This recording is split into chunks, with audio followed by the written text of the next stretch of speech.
Welcome, Jodi Long, a industry insider at fortalent.com. Tell me about the industry you are the insider in. I'm the industry insider for Broadway, theater, off-Broadway, television, and for independent film production.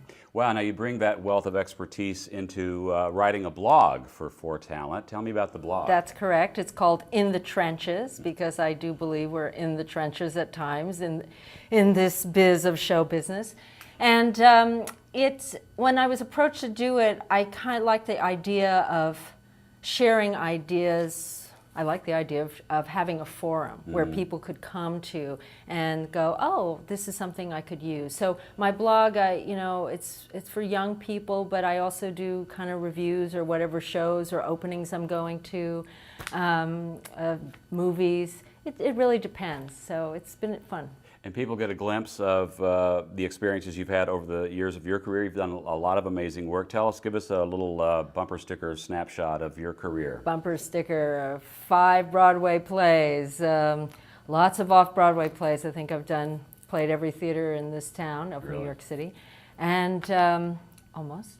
Television, I've done 3 series regulars, a couple of recurrings on different popular shows. And I just wrote and co-produced an independent documentary called Long Story Short.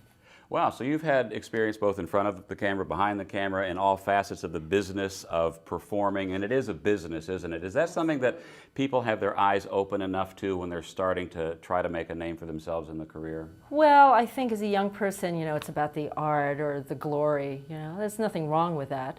But it is a business, and I've always felt that way because, when I talk to young people coming out of colleges now, I say, so how are you going to pay back your college loan?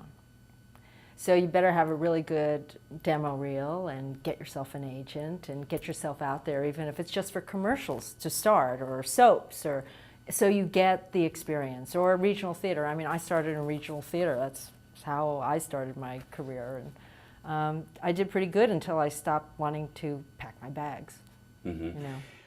Now, you've had some experience too with the grittier side of the business, of show business, the contractual machinations of agents and studios and executives. And as a young artist, there can be a temptation just to kind of trust things as they unfold. But you learned that you have to trust yourself and your instincts about how to navigate those waters, right? Absolutely. I know we talked a little bit about this, but my first series regular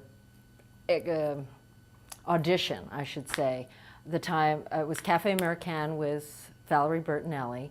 I didn't know anything about the process, and to be a series regular on a show, you normally go up for network. So you'll go to the studio, in the old days, Universal or Disney or wherever, they'd have to approve you, and then you'd go to NBC or ABC or CBS and be approved. And usually there's 30 executives, all in suits, watching you do your thing. But before you go into that, you have to sign a contract. Before you even show up? Well, not to maybe your first couple of auditions, but the final audition. I see. Yeah, absolutely. So you're signing 5 years of your life away. So let's say you're Tim Allen. They want you to sign 5 years of your life to them, right? Sure. But they also negotiate a price of how much they're going to pay you. So I was a very young actor. I didn't really know anything.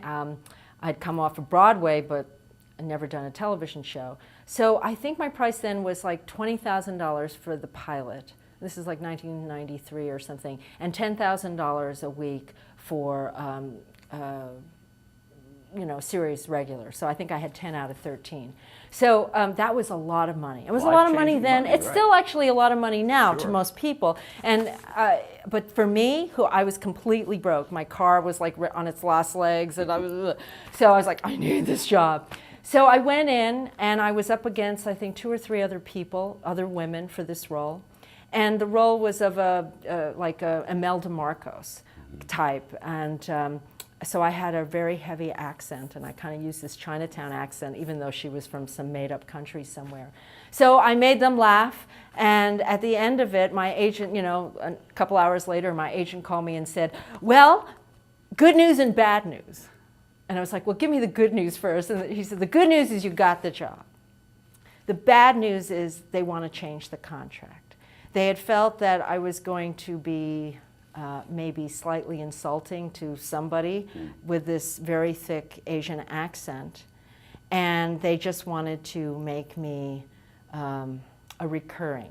So they, instead of paying me all this money, and for 5 years if the show should go, they were going to kind of relegate me to a guest star if the show went. And, instead of getting $20,000, I think, for the pilot, they were just going to pay me 10. And that was still a lot of money for me. And my agents actually really felt I should take the role, because what else was there? When I did Café Americain, I was the only Asian face on network TV. The only Asian face. So anyway, it did not sit right with me. And I said, you know what? I did it. If they had pulled the rug out from me before I walked into that room and did my thing in front of 30 people against 3 other women, I would say fine. But no, I signed the contract, I did my job. If they want me, they have to honor the contract. And if they don't, they need to get somebody else. And what happened? They came back and they honored the contract. But that was an incredible experience for me, because it really didn't sit right in my craw. And so even if I had sort of like given in and I'd gotten there, but anything could have happened. But I tell you, I got on that set and I was so afraid they were going to fire me anyway, which they didn't do. But we only went for 1 season, so. That's a great story, though. Thank you. Stick to your guns. I think that's really, That's the lesson there. Absolutely. Yeah. Jodi Long, thank you so much.